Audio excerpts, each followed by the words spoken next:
မော်ပညာတင်ကျောင်းတော်ကြီးစီကိုဝင်ရောက်ခွင့်ရရှိဖို့အတွက်ဆိုရင်ဘယ်သူမဆိုစိတ်ရနေရတွေတကြုံကြုံနဲ့စတင်လဲပတ်လာတဲ့ဒီစမ်းကြဲလာတဲ့မနန်စီရင်ကြီးကိုမဖြစ်အောင်ဖျက်ကျော်ကြရမှာဖြစ်ပါတယ်ရေတွက်လို့မရနိုင်တဲ့ဆက်သွားမြောက်များဟာတစ်ခုပြီးတစ်ခုအဆက်မပြတ်လဲပတ်လာခဲ့ပြီးမြစ်လေကောင်ကနေကြောက်တိုင်ကြီးတတိုင်ရုတ်တရက်ထိုးထွက်လာကရေပြင်တစ်ခုလုံးကိုတခါချင်းတွင်းမှတင်ပင့်ကူအင်ဂျင်မြင်တွေလိုထောင်တောင်းမကတဲ့ပိုးကြီးမြင်နှန်းတွေနဲ့ဖုံးလွှမ်းပစ်လိုက်ပါတော့တယ်မျက်နှာဖုံးစုအထားတဲ့ဝတ်စုံနဲ့ဝတ်အမျိုးသား9ယောက်ဟာအခြေအနေကိုကြိုတင်မရိပ်မိပဲတတိလက်လွတ်ဖြစ်သွားခဲ့တာကြောင့်သူတို့ရဲ့ခနာကိုယ်တွေဟာအတားအဆီးဖြစ်နေတဲ့တမ်မနီကျုံးမြင်တွေရဲ့ဖျက်တောက်ခြင်းကိုခံလိုက်ရပြီးကျောင်းတော်ထဲဝင်ဖို့စ조사မှုဟာအစောပိုင်းမှာတင်ကြာရှုံးသွားခဲ့ရတာပေါ့အဲ့ဒီအချိန်မှာပဲကျောင်းတော်ရဲ့စီနီယာနောင်တော်ကြီးဟာသူ့ရဲ့ဂျူနီယာညီငယ်တွေနဲ့တိုင်းပညာချင်းဖလှယ်နေခဲ့ကြတဲ့အနားကဂျူနီယာညီငယ်တွေကသူ့ရဲ့တိုင်းပညာဟာအမျိုးသမီးတယောက်ကိုတော့မမိပါဘူးဆိုပြီးတိုးတိုးတိတ်တိတ်အတင်းပြောနေကြတာကိုစီနီယာကြီးကအမှတ်မထင်ကြားသွားခဲ့ရတာပါကန်ဆိုးကျင်တော့အဲ့ဒီအမျိုးသမီးကလည်းအနားကိုလမ်းလျှောက်လာခဲ့တာကြောင့်မခံကျင်စိတ်ဖြစ်သွားတဲ့စီနီယာနောင်တော်ကြီးဟာသူမကိုချက်ချင်းပဲအေးဆိုပြီးစိန်ခေါ်လိုက်ပါတော့တယ်အမျိုးသမီးကတော့သူ့ကိုအချိန်ကုန်ခံပြီးအဖက်လုပ်တိုင်ခိုက်ဖို့စိတ်ကူးလုံးဝမရှိခဲ့ပါဘူးဒါပေမဲ့စီနီယာကြီးကကြောက်တုံးတုံးကိုကောက်ကင်မြောက်ပြီးသူမစီကိုအတင်းပြေးဝင်တိုက်ခိုက်ခဲ့တာကြောင့်သူတို့နှစ်ယောက်ကြားမှာပြင်းထန်တဲ့တိုက်ပွဲတစ်ခုချက်ချင်းပောက်ကွဲထွက်ပေါ်လာခဲ့ရတယ်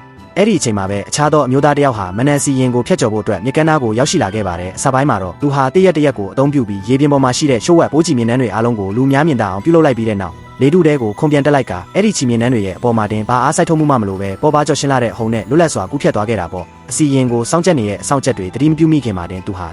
ဖက်ကန်းချေနားထိရောက်ရှိလို့နေပါပြီဒါကိုမြင်ပြီးဒေါသအိုးပေါက်ကွဲသွားတဲ့အဆောင်ချက်တစ်ယောက်ကသူ့စီကိုငားများတန်နဲ့လမ်းပစ်ပြီးတားဆီးဖို့စ조사ခဲ့ရမယ်မထင်မှတ်ပဲအဲ့ဒီငားများတန်ဟာထိုမျိုးသားအတွက်တစ်ဖက်ကန်းကိုကူးမြောက်ဖို့နောက်ဆုံးခြေနှင်းကွက်တစ်ခုဖြစ်သွားခဲ့ရပါတော့တယ်ထိုမျိုးသားရဲ့ထွက်ခွာသွားတဲ့ကြောပြင်ကိုငေးကြည့်ရင်အဆောင်ချက်တွေရဲ့စိတ်ထဲမှာထိတ်လန့်တုန်လှုပ်မှုတွေချက်ချင်းဖြစ်ပေါ်လာခဲ့ရတယ်ဘာဖြစ်လို့လဲဆိုတော့နှစ်ပေါင်းရာနဲ့ချီတဲ့အထိဒီမနန်စီရင်ကိုဖောက်ထွက်နိုင်ခဲ့တဲ့သူတယောက်မှမရှိခဲ့ဘူးလို့ဘာပဲသူတို့တွေကတယောက်ဟာကျောင်းတော်ထဲမှာရှိတဲ့လူအားလုံးသိရှိနိုင်ဖို့အတွက်ကောင်းကင်ရန်စီကိုအချက်ပြမိတစ်လုံးချက်ချင်းပစ်ဖောက်လိုက်ပါတော့တယ်အချက်ပြမီကိုမြင်လိုက်ရတဲ့အခါမှာတော့ကျောင်းထိုင်ဆရာကြီးကတပည့်တွေအားလုံးကိုကျူးကျော်ဝင်ရောက်လာသူကိုချက်ချင်းလိုက်လံရှာဖွေဖို့အမိန့်ပေးလိုက်တဲ့စောစောကအမျိုးသမီးဟာလည်းကျူးကျော်သူကိုလိုက်လံမဲလိုက်နေရင်တောအုပ်ထဲကနေငှက်အုပ်ကြီးတွေလမ်းဖြတ်ပြီးပြန်တန်းလာကြတာကိုတတိပြုမိသွားခဲ့ရတယ်သူမဟာစီနီယာနောင်တော်ကြီးနဲ့အတူအဲ့ဒီငှက်တွေပြန်တန်းလာရလမ်းဆောင်စီကိုအပြေးလွှားလိုက်သွားခဲ့ကြပေမဲ့လမ်းခုလက်မှာတင်ရုတ်တရက်ရက်တက်လိုက်ရတာပေါ့သူမဟာတရက်ကိုခူးယူပြီးရှေ့ကိုလမ်းပစ်လိုက်တဲ့အခိုက်အတန့်မှာတင်အဲ့ဒီတရွက်ဟာတခဏချင်းတွင်းမှာတင်နှစ်ပိုင်းအလိုလျောက်ပြတ်တောက်သွားခဲ့ရတယ်အမှန်တော့ကျောင်းတော်ကြီးဟာဒီတော့အုပ်ထဲမှာလဲကြိုတင်ပြီးတော့မနန်စီရင်တစ်ခုကိုစင်ရင်ထားခဲ့တာဖြစ်ပါတယ်ကံကောင်းထောက်မစွာနဲ့ပဲအဲ့ဒီမျိုးသမီးဟာခနာကိုသေးတွေထွားချိုင်းမှုမရှိတာကြောင့်ချီမြင်နှန်းတွေကြားကကွက်လက်ကလေးတွေရဲ့ကနေတီတီလေးတိုးဝေပြီးဖျက်ကျော်နိုင်ခဲ့တာပါသူမဟာရှာဖွေမှုတွေကိုဆက်လက်လှုပ်ဆောင်ခဲ့ပြီးနောက်ဆုံးမှာတော့ထိုမျိုးသားရဲ့ခြေရလက်ရာတွေကိုလက်မြင်လိုက်ရတယ်သူမဟာသူ့ရဲ့နောက်ကိုထောက်တနေရာအထိထက်ချက်မကွာလိုက်လံဖမ်းဆီးခဲ့ပြီးသူ့ကိုဖမ်းဆီးဖို့အတွက်